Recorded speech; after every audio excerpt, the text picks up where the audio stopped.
It's Kimi. I'm back with my tea of the day. Guess you get 2 episodes today. I just had to get the music out the way so that we can have a serious conversation. This is episode 38. Thank you for listening. And this episode is going to be a teardropper more than likely. It's going to, dig deep into some things that need to change within our country. And definitely, I don't know if who has a Netflix subscription, but you definitely need to watch this.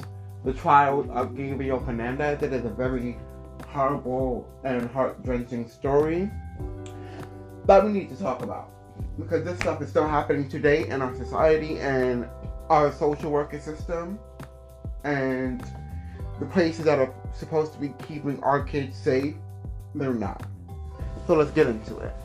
So this trial, it's a 6-part special on Netflix about the death of Gabriel Fernandez.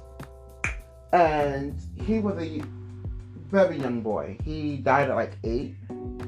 And it was just so heart-wrenching to watch the trial progress and watch the people just speak on what happened to Gabriel, what was the signs that was just kept on being overlooked, and how a parent can do that to a kid. It fascinates me to even utterly believe that is possible, that a parent can do that to their baby. I don't understand. So this trial started in this all happened in 2013, where he was murdered by his parents. His mother and her boyfriend. Not even fully his parents, but his mother's boyfriend, who was this very tough, big guy, apparently. So, his life was very different to begin with. So, at first, he was raised with his mother, and then I guess she lost custody, pretty much. And then he started living with his uncle and his partner, his husband. Lived with them for years. Grew up to be, was growing up being a nice kid. He was happy there. And then things came out, quote unquote, that he was being molested there. Which was not true. But because a gay couple is taking care of a kid, that makes them predators. I don't understand that fucked up shit. But that's what happened, unfortunately. And then after that, he went to live with his aunt. And his aunt had him for X amount of years. Until his mother got custody back and wanted to be a mother again and all of this great stuff. Because she already had 2 other kids that she still was taking care of. But she wanted Gabriel back. Well, he comes living back in a home. And they started noticing that, in my opinion, they felt like he was gay. Yes, you're born gay. And as a parent, you will probably notice certain aspects of your child that may be a little different than, I guess, quote-unquote, a straight kid. So, in my opinion, this is what they did.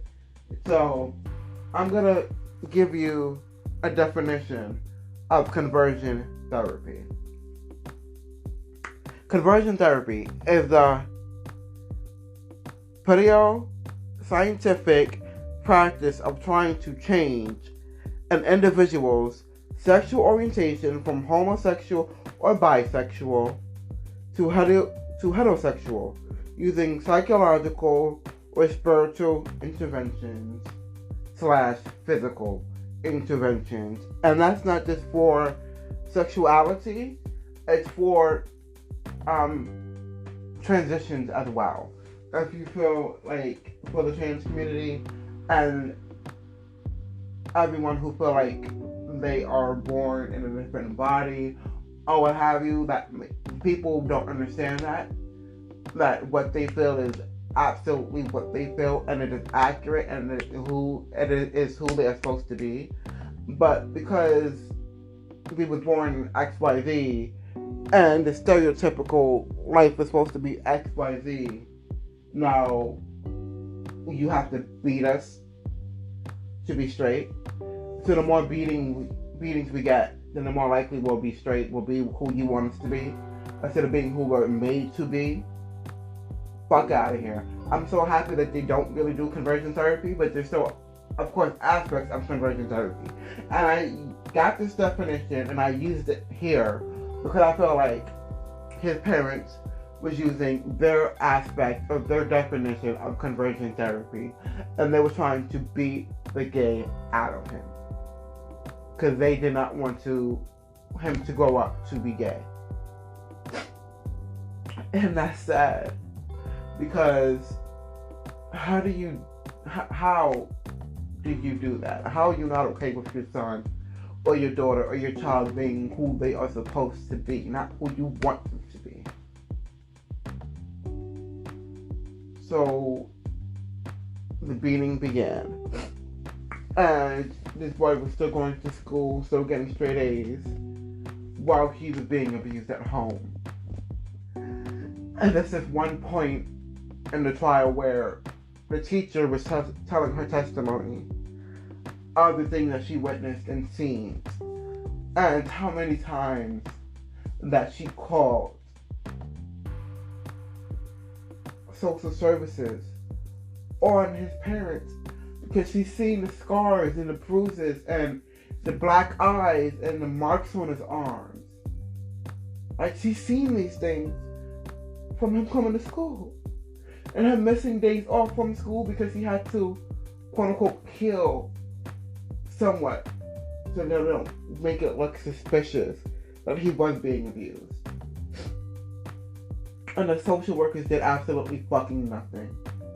They made a visit, and they took the parent's side of the visit. But even if, let's just say, Gabriel was a horrible kid, and this is why he has the marks on him, why wouldn't you speak to him separately and then take him out of that scenario so you can find someone who can take care of him and the needs that he has if he's that bad of a kid?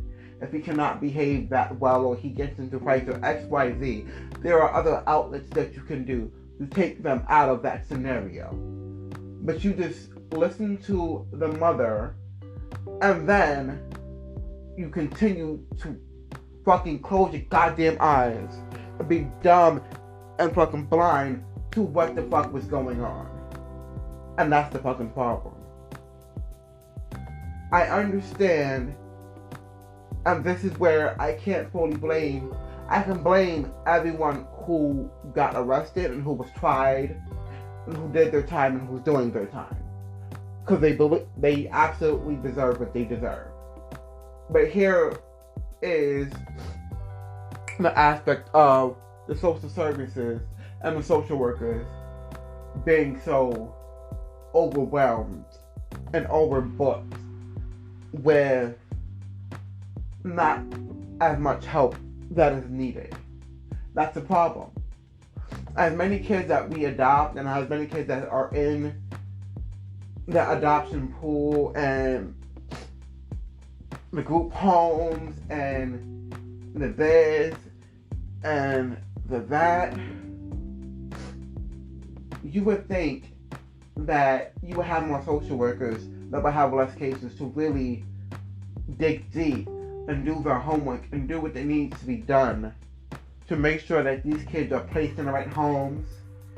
When they have a complaint about a kid being abused at home, they take those things seriously and really dig deep into what is going on in that home. And yes, it is quote unquote, should be, every kid should be with their biological parent. That's what a lot of judges feel. And in my opinion, fuck what they feel. Because there's a lot of biological parents who are killing their kids, who are beating their kids, who are raping their kids, who are doing this, that, and the third to their kids. And y'all are doing nothing. Y'all are just passing them back to their parents. Instead of placing them somewhere where they can be loved, where they can be treated as a human and as a person. Just a person. Like, he wasn't even he didn't even live. And the way he was beaten was just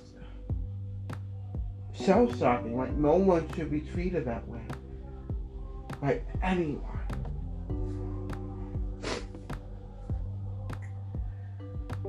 So, we need to fix a lot of stuff in our country.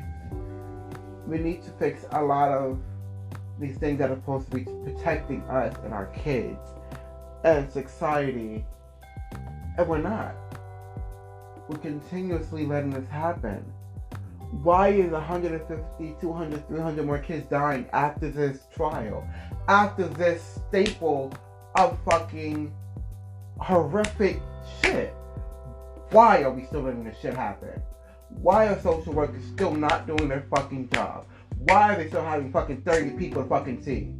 How are they supposed to see all these 30 people and really do their homework and really digest everything that they are fucking seeing in these goddamn homes? How? Yes, shit is gonna fall through the fucking crack. But at the end of the day, they're still gonna be blamed. Because they're still gonna unfortunately be dead. Or be so fucked up because they was raped. And nothing happened. Or X, Y, and Z. It's like, we have to do better. So how are we going to fix our social,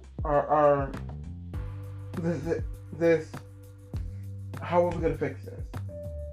Because this isn't working at all. So, do we need more social workers? How can we get more social workers to be available for these cases? How do we really take our time? And it cannot be up to just the social workers. It has to be up to their bosses and the bosses' bosses. It has to be a team effort and a team aspect. Hey, I have 30 cases. Do you think you can take like 5 or 10 of them? So you go see them throughout this month.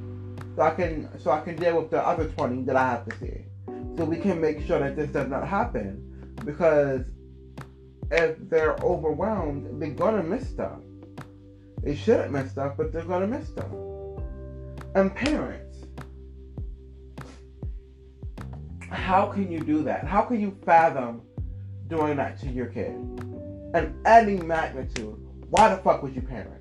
Why the fuck did you have sex? Why the fuck did you have sex unprotected? Why the fuck did you keep that kid? If you wasn't ready to be a fucking parent. If you wanted to be fucking doped out, or you wanted to fucking be brainwashed, or you wanted to be whatever the fuck you wanted to be, but you wasn't ready to be a motherfucking parent. So why the fuck did you have him? Why? Why the fuck did you keep him? You should have kept him with his fucking uncle or his aunt. But no, you wanted him back to kill him. You planned to kill him with your boyfriend. All of the locking him in the fucking under the sink. All the punches, the chokeholds, the bats, the belts, the lashes. Like, you tortured this kid. And the fact that this is not the first scenario that this happened. And this won't be the last. But where does it end? Where does this mistake, where does this error end? Because we cannot continue to keep on losing these kids and these numbers this way. Like, they're not living their full lives. And they're being killed by family members. Like, that's really the sad part. Like,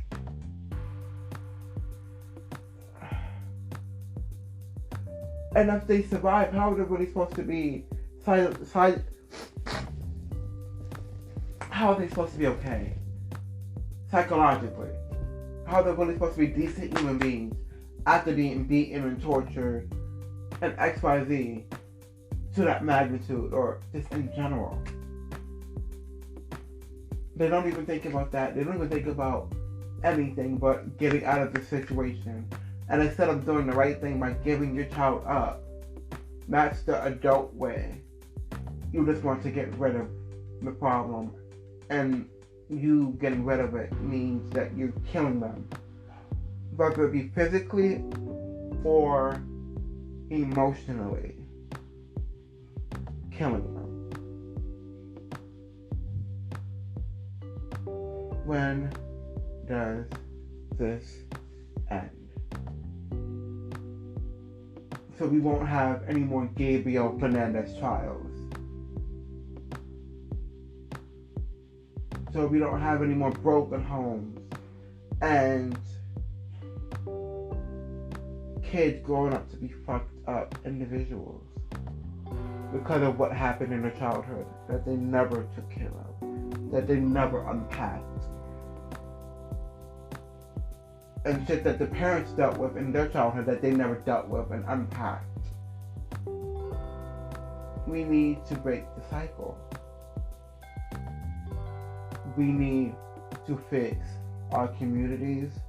We need to fix our system. The system of child services is broken. It is a disarray. It is... It's bad. It is bad. We really need to do our homework with who are we giving these kids to after we take them out of the home.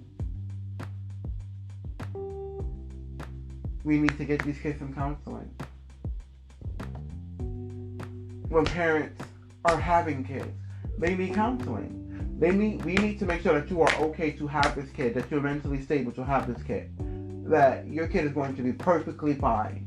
And the inkling that they are not fine, and we notice that it is not by this little play fights here and there, that is something serious, that they are being abused, whether it's mentally, physically, or whatever, they are going out of that motherfucking house. They have to.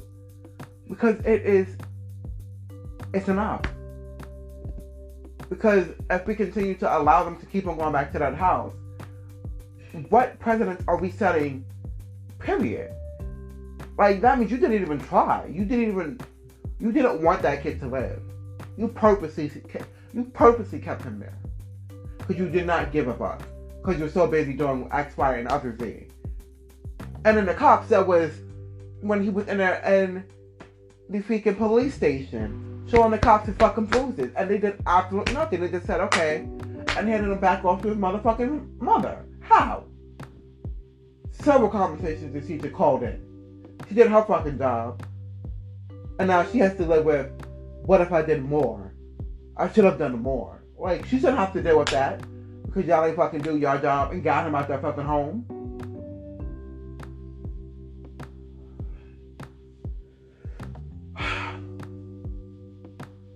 These are the conversations that I like to have on this channel. And these are the conversations that we will continue to have. And so hopefully there is change. Because the more I talk about it, then hopefully more you'll talk about it. And the more it will be a global conversation. Because things need to change, guys. Like, the way it is not it. It's not it at all. It hasn't been it for years, for centuries, for decades. And it comes a time where something got to give, something has to change. We need something new. And with conversations like these, something new can happen. But we have to also do the work. We can't just talk. We have to actually, do the work as well. And like going on with who we vote for in the voting process. Like, as black people, for so long we was told we can't vote. We didn't have the right to vote. Not even that we was told we couldn't vote. We did not have the right to vote. And then they said, okay, no, you can vote, but you're the eighth of a person. What the fuck? So basically, now a lot of people still feel like their vote does not count because we're considered the eighth of a person or whatever the percentage was. I know it's not a high percentage of a person. So us as black people still have that mindset that we don't matter. We don't matter because there's cops killing us. We can't vote, and when we do vote, it doesn't really count. Or if we've been to jail, we're not going to be acclimated the right way back into society. Oh yeah, but you still can't vote if you have a record. Like all of these things that keep us down, but we don't understand that there is powers in numbers. There's powers in conversations and there is powers in numbers. And the more that we vote, the more that we are being heard in these boardrooms, in these executives, in the world. The more we are as black people being heard. And that's all we want, is to be heard. We'll never get our 40 acres in a mule, but we will motherfucking be heard and we will be seen. And a lot of people are not being seen. So that's why shit like this happens. Because we don't be seen and we're not heard.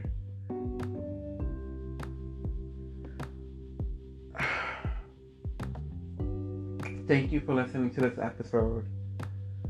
I hope you really go out and see this documentary of the trial and watch it unfold. And I hope you open up your heart and you really digest everything that you're seeing and hearing. And I hope it really does something for you as it did for me. Thank you for listening to my channel. Thank you for listening to episode 38. And this would definitely have to be titled. Let's not have another Gabriel Fernandez. We have to do better. Thank you for listening. Laters.